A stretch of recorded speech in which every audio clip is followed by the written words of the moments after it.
Good evening and welcome to Tucker Carlson Tonight. President Trump is hosting the French President Emmanuel Macron at a state dinner at this very moment in Washington. We'll take you there live for a moment, for the toasts. But first, a wave of shootings in this country has revealed something about America, and it's not, by the way, that we need more gun control. Instead, it has revealed that the public cannot rely on its government to keep them safe. We've learned that conclusively. The failures of the Broward County Police during the Parkland, Florida shooting are well known. But last weekend's shooting at a Tennessee Waffle House also exposed a wave of government miscues. Trace Gallagher has more details on that tonight. Hey, Trace.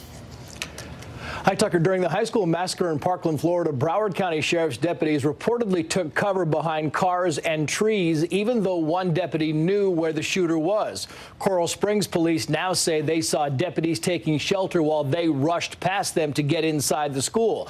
This report is on top of that surveillance video and dispatch audio that shows Broward County School Resource Deputy Scott Peterson also not entering the school building despite seeing the shooter in the stairwell. Broward County Sheriff Scott Israel said at the time that he was sick to his stomach that Peterson didn't go inside. But now the rank and file of the Broward Sheriff's Office are taking a no-confidence vote on Sheriff Israel. And a big component of the vote is that Sheriff placed the blame on Deputy Peterson instead of waiting for the investigation to be finalized. Sheriff Israel calls the vote a union ploy to get a pay raise. Meantime, prior to the Nashville Waffle House shooting, police had numerous contacts with suspect Travis Reinking, including days before the attack when Reinking allegedly stole a car and police gave chase, but then called off the pursuit to track the car using GPS. In 2016 and 17, Reinking told police in Illinois and Colorado that music star Taylor Swift was stalking him. He was later arrested by Secret Service for violating White House security. And when the FBI learned that Reinking owned 4 weapons, including an AR-15 rifle, they had Illinois police revoke his gun card and turn the weapons over to his father. The dad gave the guns back and could now face charges. And finally, 7 months, we should note, after the Vegas shooting, some 700-plus hours of video and 2,000 911 calls remain largely unseen and unheard. Tucker. Trace Gallagher with details. Thanks a lot, Trace, as always. Well, you remember Broward County Sheriff Scott Israel thoroughly discredited himself with his handling of the Parkland shooting, where at a CNN gun control rally, he attempted to vilify gun owners as a group while simultaneously heaping credit on himself like a megalomaniac. Now, Sheriff Israel is facing a vote of no confidence from his own deputies. Jeff Bell is a deputy sheriff and president of the Broward Sheriff's Office Deputies Association, and he joins us tonight. Mr. Bell, thanks for coming on. Thank you for having me. So, facing a vote of no confidence for what? Why do you have no confidence? Well, there's a series of events that have led up to this vote of no confidence, and it has nothing to do with a contract whatsoever. That is a blatant lie by the sheriff himself. But this is about a series of events over the past couple of years, such as bad policies of the Promise program and the civil citation program that takes all discretion away from deputies to make the arrests that we need to make.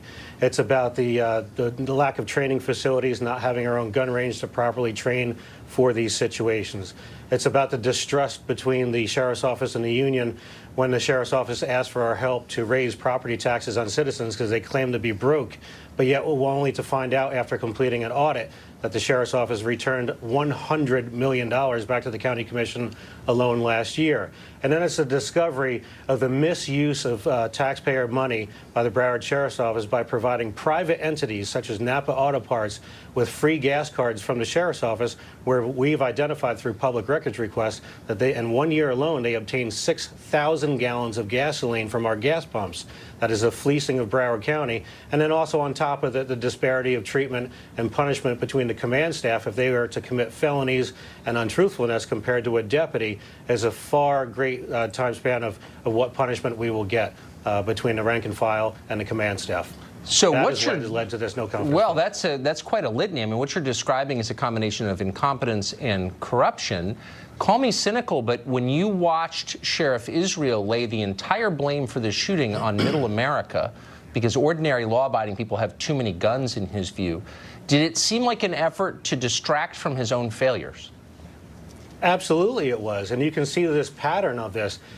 Sheriff Israel, back in his own Facebook post from February 24th of this year, He said that there was only one deputy on scene on the school during the entire attack. That's proven to be false. So he can't tell the truth about that event. Then he goes on a town forum and he blames the NRA. Then he blames one deputy, Scott Peterson, for this problem. Then he blames everybody else that he can for this problem. I understand that he can't be responsible for every employee, but at the end of the day, he needs to be accountable for his employees, and he's just not being accountable. And yes, this is some of the reasons why he needs to be removed from office. Removed from office. And so accountability requires transparency. You have to know what someone's doing in order to evaluate it. And you just heard Trace Gallagher say that there are many video and audio tapes that the public still has not seen. Why is that? Well, they don't want to be transparent because it's going to expose that the sheriff knew some information in the past, that he contradicted himself in public interviews, and that's going to come back and bite him on that. However, we're going to press forward for more transparency with the sheriff, the same way that he claims to be the most transparent sheriff that's ever been in the sheriff's office. It goes both ways, Sheriff, and you need to be transparent. Release those videos so we can know the truth. Now, if this vote of no confidence goes forward and it turns out the way that the membership is voicing their opinion towards us, then we'll take that information to the governor's office and we'll support him with whatever decision he wants to make. But if he chooses to remain sheriff with Scott Israel, then that means that the governor agrees that Sheriff Israel is an amazing leader, which he's not. And be forewarned that when the next incident happens, if the governor leaves him there, it will be on the hands of Governor Scott, not the employees at the Broward Sheriff's Office. Well, I'm so glad you're bringing this to our attention. It's a shame, though, we had to wait months to hear it from a law enforcement officer, and that CNN, which hosted this gun control rally and put Israel at the center of it, never asked a single skeptical question about his behavior. It's frustrating, but I'm glad the truth is coming out, and I'm glad you're telling our viewers about it. Mr. Bell, thank you. Thank you. Kyle Kashev was there that day at Parkland. He's a survivor of the shooting. He's a high school student in Parkland. He says he was recently called in for questioning by school officials for daring to go to a gun range with his dad. Kyle joins us tonight. So Kyle, thank you for coming on. Am I misstating that? Tell us what you did that earned you a trip to visit with armed authorities at your school. What was your crime? It wasn't even a trip. It was an interrogation. It was a clear attempt to intimidate me, and they used very, very, very harsh intimidation tactics. I mean, at the end of the day, I went shooting with my dad at a gun range. I mean, I did everything peacefully. And I went shooting with my dad, and I did absolutely nothing wrong. I mean, I posted a video of me showing my admiration for the Second Amendment and telling people to educate themselves about the Second Amendment because we can't trust our government to defend ourselves. So you went to a gun range with your dad, which I think is still legal in this country, and you'd think that we would encourage this because you learn gun safety and how to handle a gun appropriately. You didn't misuse it. You got called in and interrogated. What questions could they have asked you? What would be the interrogation? So I come into the office, okay, and it was all very, very weird. I sit down, and the school resource officer goes like this. He says, "Kyle, you're taking 5 AP classes. You're such a good student. Why would you do something like this?" And I was in shock. And I was like, "What do you mean?" He's like, why'd you do something like this? And they came in there with the notion that I had done something wrong by going to a gun range. So I was like, "What do you mean?" He's like, "Well, you tweeted out a video of you at a range." I said, "Did you see the tweet?" He said, "No, I didn't see the tweet. I don't do Twitter." So I'm like, "Well, then check the tweet." The tweet in itself was a video of me shooting a firearm, telling people to educate themselves about the Second Amendment. So we talk back and forth, and then the Broward Sheriff's officer comes into the room. He comes into the room. He sits right behind me, very, very, very close. And then the interrogation truly starts. They go, "Whose gun is it? Who'd you shoot it with? Why'd you shoot it? Who'd you shoot it with? Is it your gun? Is it your dad's gun? When did you go?" And at this entire time, I was like, did I do anything wrong? I mean, it's still America. Last time I checked, I can go to a gun range and shoot it peacefully. And then I said, "What? Like, did I do anything wrong?" And they said, "Don't get snappy with me." And then I was like, "All right, can I record this?" And they said, "No." And I mean, in reality, they did not allow you to record the conversation. Why? Nope. I explicitly asked. I asked the school resource officer, "May I record this?" And he said, "No." And you told them, you were clear that you were with your father. Mm-hmm. And they were they tried to somewhat tell me, or to intimidate me, to somehow incriminate my father. It was a real push. They came in there like knowingly saying that I was at fault for exercising my Second Amendment right at a gun range. And it comes down to this. It comes down to this. Why should I be interrogated for peacefully going to a gun range? I asked them, I was like, did I do anything wrong? They said, no, you're not a threat. So why are they calling down me? Why are they calling down me? Is every single individual going to a gun range going to be called down? What is the end to it? Because it's a clear road to tyranny. Well, maybe because I have children, I sympathize with your father. He's an adult American citizen, correct? Yeah. I mean, he has a right to take his son where he wants within the bounds of the law without getting second-guessed by some school person. I mean, it's pretty... Absolutely. Finally and quickly, what did he say about this? My dad has been in shock. He doesn't understand how something so small can turn into something like, why was my son being interrogated? The school resource officer hadn't even called my father about this. They didn't even know I was going to meet him. Yeah. They didn't know this. Yeah, because they don't care about his rights as a parent at all. Kyle, thanks a lot. That's quite a story, and I appreciate your telling it. I mean, Tucker. Okay, thank you. Thanks. We got a Fox News alert for you. The Trumps and the Macrons have arrived at the state dinner at the White House. This visit has been getting a lot of attention today. Earlier today, social media went wild over the hat the First Lady was wearing. There's the famous hat. Just moments ago, the first couples were escorted in by an honor guard, as is tradition. We're going to listen in for a moment.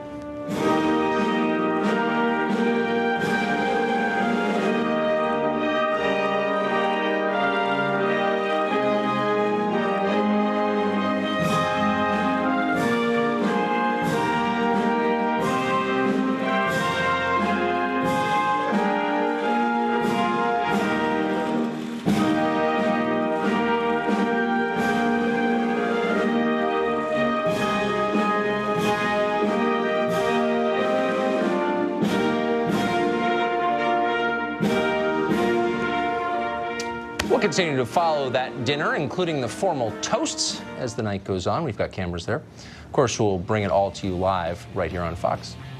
Up next, MS-13 gang members in Long Island say it is time to murder a police officer or two, just like they do in El Salvador. Quote, by the way. That story's next. We've got a Fox News alert for you. The Central American migrant caravan was supposed to have broken up by Mexican authorities. That was the news, but of course it's not true. About 300 members of that caravan van have arrived in Tijuana, right on the border of San Diego, our busiest border crossing in this country. According to reports, they plan to seek asylum in the U.S. tomorrow, though the Trump administration has vowed to swiftly deport those claims, and they will be rejected and kicked out. We'll see if that happens. Of course, it won't happen. We can tell that to you pretty conclusively, but we'll follow it, and we'll tell you what does happen. Meanwhile, MS-13 has been terrorizing ordinary people, mostly immigrants, by the way, in this country for years. It's the deadliest gang in America, and it seems to be turning its sights against American law enforcement. That's not our take. That's what they're saying. In recent weeks, Long Island police have arrested several gang members, and according to an informant, leaders are telling their foot soldiers, quote, it is time to take the streets back and shoot a cop like we do in El Salvador. They shoot a lot of cops in El Salvador. They run the country. Patrick Ryder is commissioner of the Nassau County Police Department, and he joins us tonight. Mr. Ryder, thanks for coming on. Thank you, sir, for having us. So our understanding of MS-13 is up until now, they've committed a lot of crimes, a number of high-profile killings, but mostly they haven't targeted law enforcement. You think that's changing? Well, we got our threat last Wednesday. They decided that they were going to put out notice to their foot soldiers that you were going to take a cop's life, just like they do in El Salvador. So why the change? They don't like the fact that we've increased our enforcement. We're going after the MS-13 and all our gangs out here in Long Island. So from the increased enforcement, they decided they were going to act back. Well, in return, we're going to act back. Where are these people coming from? Most of them are crossing from the borders of both Mexico and Texas. They find their way up into the New York area where there is work for most migrant workers. Yes. But again, those who don't join the gangs, they get threatened by the gangs to join them. And they go after the young kids and try to flip them. So you've seen, and you may have missed this since you're busy enforcing the law, but here in Washington, MS-13 has had, in effect, some high-profile defenders who have said, it's wrong, it's immoral, it's probably bigoted, actually, to target MS-13 because they're immigrants. How would you respond to that? I spend a lot of time in the Hispanic community, and these leaders in the community, they don't want them there. They don't want no part of them in their community. And unfortunately, they're given safe haven with their own, and they're protected because they threaten others, and then they're taking the threat to us. We're going to take it back to them. Well, you're looking at pictures there on the screen. We went to El Salvador last summer, and that's a holding facility with MS-13 members. MS-13 has a huge role in effect, running El Salvador. It's a pretty varsity operation. They kill cops regularly there and put many others on the take. Are you worried about the gang metastasizing and turning really violent? I mean, do you think your informant could be predicting the future? Our informants are, both of those threats that we receive are credible. We went out and we gave the enforcement. We are concerned, obviously, for the officers' safety, all of our officers, both here, Nassau County, the state of New York, and the country. Whatever color uniform you wear, we have to defend that. We are the first line of defense in this country from these gang members that want to take, again, up these locations and start enforcing their violence. So we have to bring back a message to them that will not be accepted. Well, if you maintain that level of self-confidence, you'll win. And I hope that politicians don't force you to dial it back, because I think you're right. Commissioner, thank you. Thank you, sir. MS-13 isn't the only threat America has brought in from abroad, imported. Terrorism is a largely immigrant phenomenon, not exclusively, but largely, with immigrants and their children committing or attempting dozens of terror attacks in recent years. The question is, what can we do about it, and do we have a right to vet people with that in mind? David Beer is an immigration policy analyst for the Cato Institute, a libertarian organization, and he recently wrote a study arguing that America doesn't need stronger vetting processes for immigrants. Mr. Beer joins us tonight. Thanks a lot for coming on. So the first question, and since you're a libertarian and all libertarians are smart and they thought this through, Sure. Let me ask you a philosophical question, which is, doesn't a country have a right to know all it can or cares to learn about the people it admits? Of course, and libertarians support vetting immigrants and travelers who come to the United States. And look, one of the reasons why I did this analysis, this study of vetting failures, is that President Trump actually required in his first travel ban executive order that the government undertake a study of vetting failures, and it failed to do so. And so in light of that failure, I undertook this study, and it shows that vetting failures are extremely rare. 1 in every 29 million visa or status approvals is for a person who had terrorist inclinations, who goes on to commit a terrorist offense in the United States, including sending small amounts of money overseas to terrorist organizations. Okay. And that's 84% lower than the rate before 9/11, and that shows. Well, great. Sure, and that shows that vetting can result in improvements and without bans on nationalities or Sure, religions. but we're not really going for improvements, are we? We're going for perfect. I mean, that's kind of our government's duty, is to do all it can to protect the us. goal, So of the course. rights of people of other countries who want to move here aren't really germane to that. Our job is not to protect their rights, is to protect the safety and the rights of Americans. of course. So Omar Mateen, for example, I don't think he was the Pulse nightclub guy. No, he was not a vetting failure. He was born in the United States. Right, And but he was born to Afghan immigrants who were Taliban sympathizers. Okay. So that was a result of an immigration failure. So you let people in with radical sympathies, and as a result of that, you get a nightclub shooting. I don't really see another. I mean, he wasn't actually a product of American culture. He was a radical Muslim. He was not a product of a failed vetting system. He was born in the United States. He was raised here. That is a problem of assimilation with his parents. But you have to look at the study that I conducted. Also looked at all types of threats from U.S.-born people as well as people who are born abroad. There are a lot of threatening Americans. And they are very, very low on the risk of but the overwhelming majority more than 200,000 Americans have been killed in regular homicides. I'm fully aware. Look, over the last 15 years. But this is a specious argument. You're saying that because there are a lot of dangerous Americans, and there definitely are, that we shouldn't be concerned about dangerous immigrants because they're by the way, they're agitating for an actual war against Russia. They are insane. Some of them are dangerous, and somebody ought to run against them, not against the ghost of some elderly retired nominee from last cycle. Yet somehow the Republicans in Congress say they're not going to do that. Are they? We have someone to tell us. Congressman Jim Jordan is a Republican who represents the proud state of Ohio, and he joins us tonight. Congressman, thank you for coming on. You bet. Good to be with you. So look, I don't want to poo-poo the idea of running against Hillary. I love doing Hillary segments. Yeah. They're hilarious. They're a little mean, but it's fun.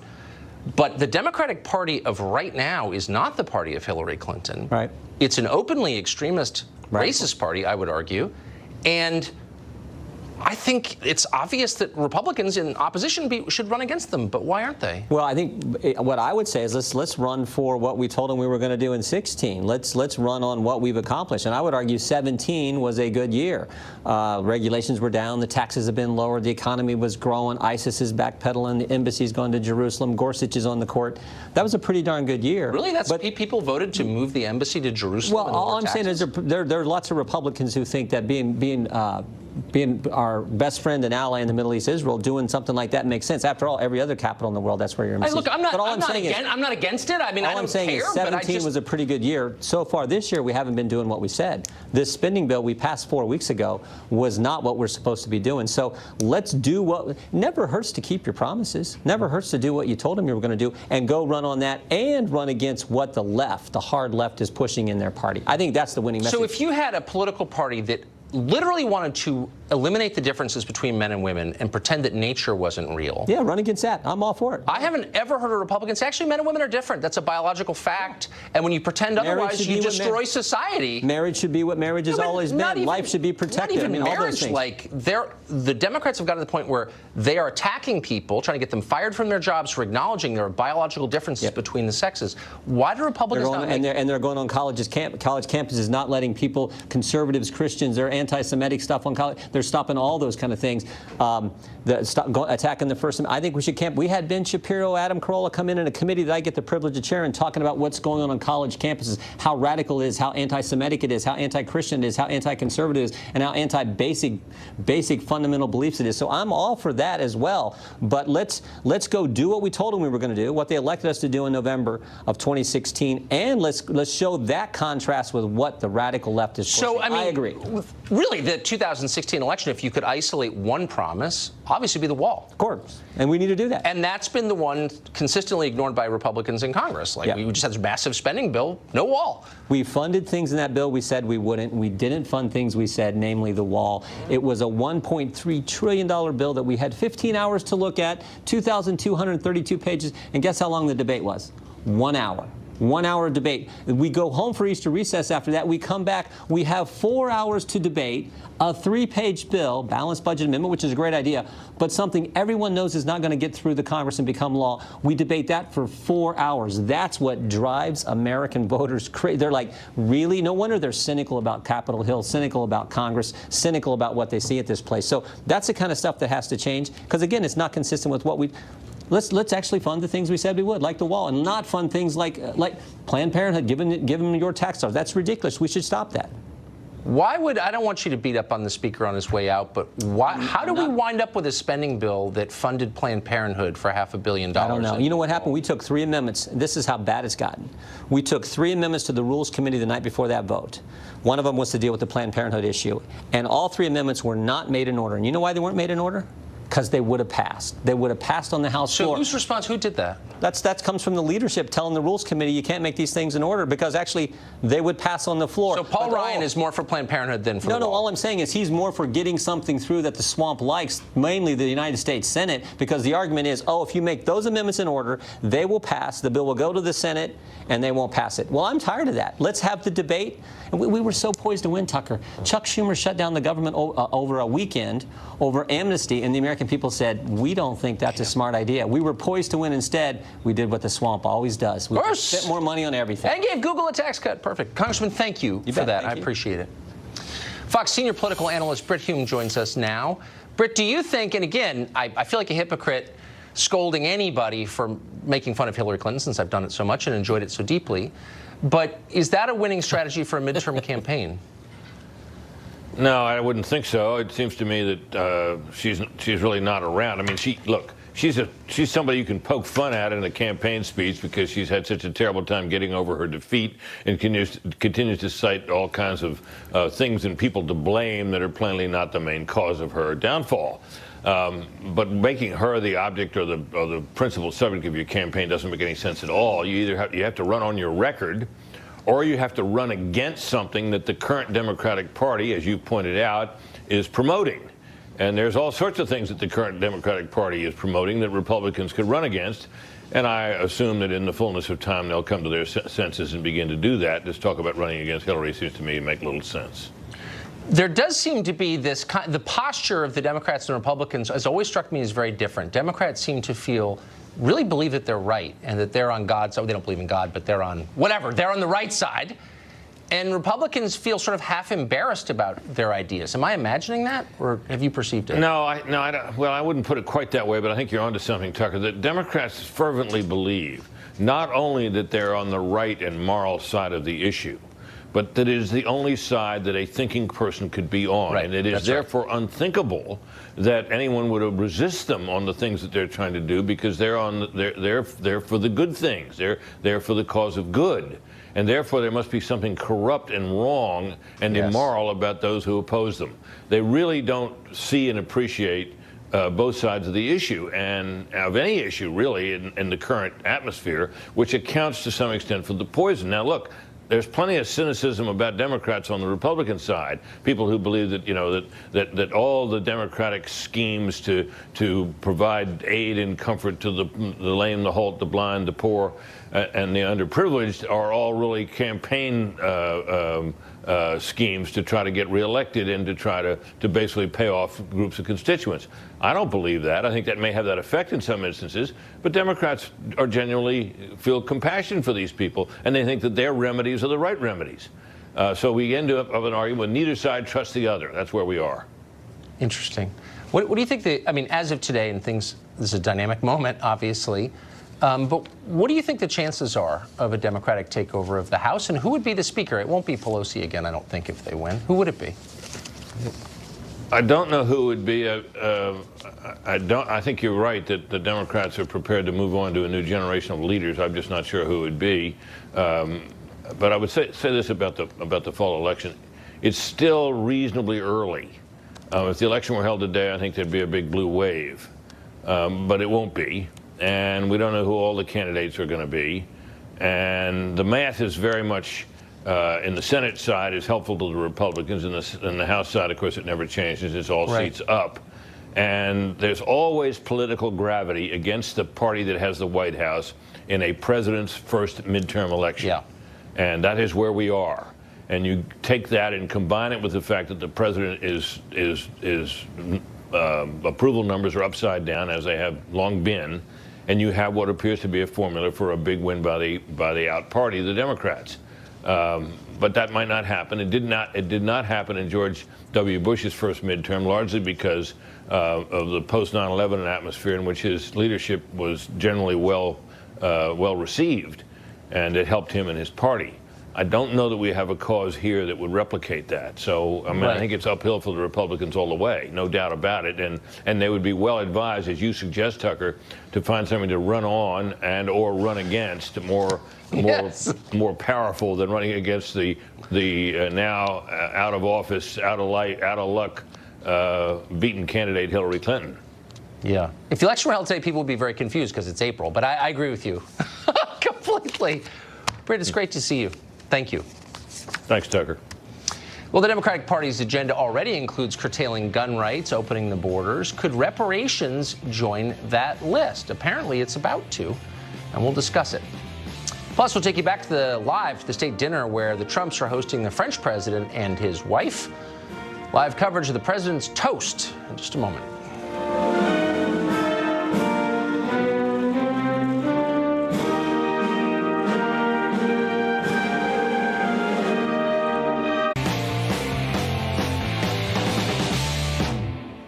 The president about to give a toast at a state dinner where he and the First Lady are welcoming the French president and the First Lady of France. We'll take you there in just a minute.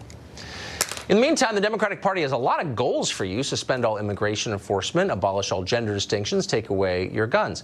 But the party now has another goal, at least one being discussed in private: reparations. Democracy Alliance is a group of rich Democratic donors. It's a big deal. Billionaires George Soros and Tom Steyer are donors to it. An invitation to the group's spring dinner held last week fantasized that by 2022, not that far from now, reparations could be a top item on the Democratic agenda. And it may be, by the way. John Summers is a former communications director for Harry Reid, the Senate Majority Leader of Nevada, or as they call it, Nevada. And he joins us tonight. John, thanks for coming on. You bet. Thanks for having me. So I like this story because it actually allows us to have an honest conversation about what this would mean, about reparations. And by the way, I'm open-minded about this as I am about all things. But how would it work? Would immigrants, and there are a lot of immigrants in this country, newly arrived from, say, Mexico, have to pay for reparations? Well, let's take a step back if we're actually going to have an honest conversation. Yeah, let's do it. Why not? And talk about how we're actually not anti-God. We aren't for eliminating the borders. We do see genders. So I think a lot of the things that you're creating a great stereotype, and I think you're doing a great job. Well, you know, I appreciate that. Typical for your side. I appreciate that. Actually, but we should actually have the honest conversation. I don't know if you're a nightly viewer of the show, but I think we kind of prove all that night tonight, but I encourage you to watch. But let's just get to this, reparations. So this is one of those ideas that people dismissed as crazy or whatever. Then Ta-Nehisi Coates, who's kind of the poet laureate of the left, wrote this famous piece in The Atlantic calling for it. Now it's on the Democracy Alliance agenda. This could be real. So what are the details? It's a sincere question. Millions of immigrants in this country, are they going to be required to pay for reparations? And you're right. It was on that Democracy Alliance agenda, along with talking about ways to strengthen rural women, how to put an end to gun violence here in America, raising the minimum wage. Actually, it's just it's there stuff were a like number that of issues that were discussed that there, makes but people not take the party seriously. But whatever. Let's go to your topic. Yeah, let's get to of again reparations, for the third time to which the point. which I think, frankly, I feel awkward talking about because here we are, two white guys who have no idea what the African American experience has actually been in this slow country. down. I'm an American citizen and a taxpayer, and I have every bit as much right to talk about government policy as any American. So I reject your presupposition out of hand. But you have not experienced that hurt. But let's set aside the hurt. Here's what I am as an American citizen, and I have a right and an obligation to talk about and understand the policies my government may impose, including this one. So let's get detailed about it. Who would pay? Who would benefit? I don't know. That's one of those things that we don't have the details on whoever's putting forward that policy prescription. But what I actually think reparations don't go far enough. I actually think what we need to do is look forward to policies that will actually change the dynamic in this country and level the playing field for African Americans. So we're opening the gateway and the pathway to the middle class. Well, of course I couldn't agree more. So let's just start with one, and maybe we can agree on this. Refugee resettlement almost exclusively happens in poor working class communities. Refugees come over from Somalia or wherever, and they move into Lowell, Mass. And Lewiston, Maine, and poor places.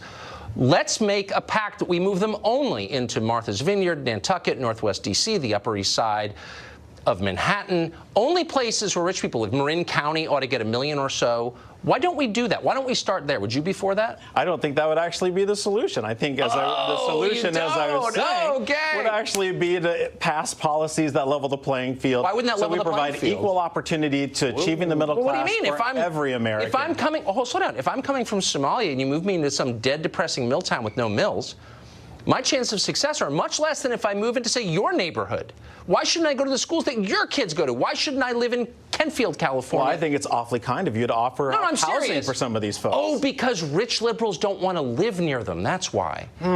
That's funny. That's not at all what we were talking about. You're saying let's level the playing field. I think that's great. Which, by the way, if you're offering to house some people, I think that's fantastic of you. No. But let's actually talk about the system that needs to be changed in order. Dude, I'm for actually changing it. I'm not sure you are. But, John, thank you. We're out of time. I could go on forever. It's nice to see you. CNN's Jim Acosta is always on the hunt for bigotry. Did he finally find it? We'll tell you. Hilarious guy, posing as a White House correspondent. Then the president about to speak at his first state dinner. We'll take you there for the toast. Stay tuned. I want to take you live to the White House where the president is toasting his, French counterpart at the first state dinner. Watch. Thank you, Alani. Et à l'extraordinaire.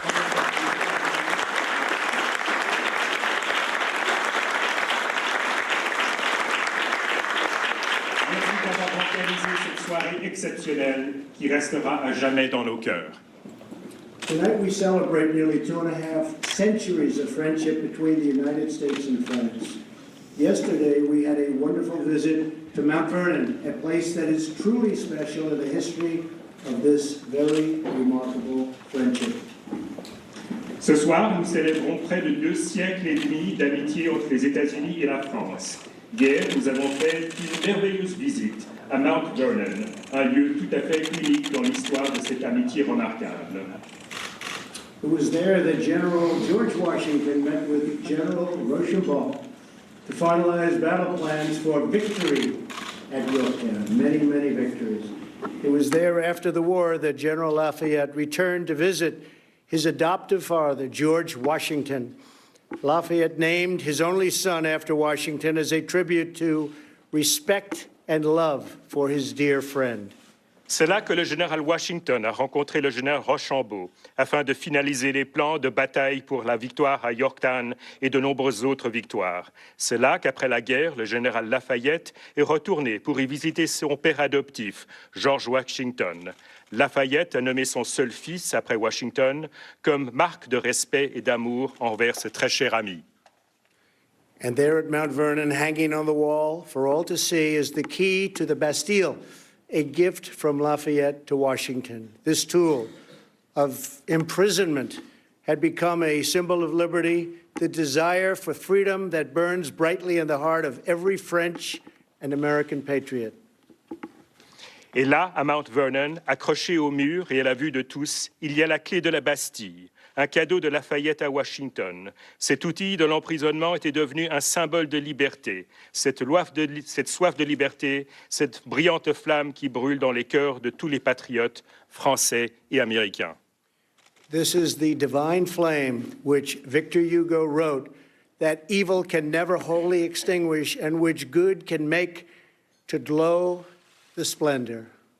C'est cette flamme divine dont Victor Hugo a écrit que le mal ne pouvait jamais entièrement l'éteindre et que le bien peut faire rayonner avec splendeur. This is the flame that spurred American soldiers to join the French on the battlefields of World War I. This is the flame of French resistance of which Charles de Gaulle rallied his country in 1940. More than 1 million Frenchmen took up arms to defeat fascism in World War II. And this is the conviction that unites the French and American soul as we work together every day to build a future that is more just, prosperous, and free. C'est cette flamme qui a poussé les soldats américains à se rendre sur les champs de bataille de la Première Guerre mondiale. C'est cette flamme de la résistance française autour de laquelle Charles de Gaulle a rallié son pays en 1940. Plus d'1 million de Français ont pris les armes pour vaincre le fascisme durant la Seconde Guerre mondiale. Et c'est cette conviction qui unit les âmes françaises et américaines à mesure que nous œuvrons ensemble tous les jours pour construire un avenir plus juste, plus prospère et plus libre. The veins that link our nations are forged in battle, strengthened through trial, and defined by the timeless principles that make us who and what we are. Respect for life, love for our neighbors, pride in our traditions, defense of our heritage, and reverence for the rights bestowed on us through grace and the glory of God. Les veines qui unissent nos nations ont été forgées dans la bataille, renforcées par les épreuves et définies par les principes intemporels qui font de nous ce que nous sommes et qui nous sommes. Le respect pour la vie, l'amour du prochain, la fierté de nos traditions, la défense de notre héritage et une révérence pour les droits nous étant conférés par la grâce et la gloire de Dieu. So tonight I ask that we raise our glasses as I offer this toast to President Macron and Brigitte, to the French delegation, and to every proud citizen of France. May our friendship grow even deeper. May our kinship grow even stronger. And may our sacred liberty never die. God bless you. God bless France. God bless our alliance. And God bless America. Ce soir, je vous invite à lever vos verres et à porter ce toast en l'honneur du président Macron, de Brigitte, de la délégation française et de tous les fiers citoyens de France. Puisse notre amitié devenir encore plus profonde, puisse nos affinités devenir encore plus fortes et puisse notre liberté sacrée ne jamais périr. Que Dieu vous bénisse, que Dieu bénisse la France, que Dieu bénisse notre alliance et que Dieu bénisse les États-Unis. We're going to listen now to the French president's toast back to our president. This again is the first state dinner held by the White House honoring President Emmanuel Macron of France.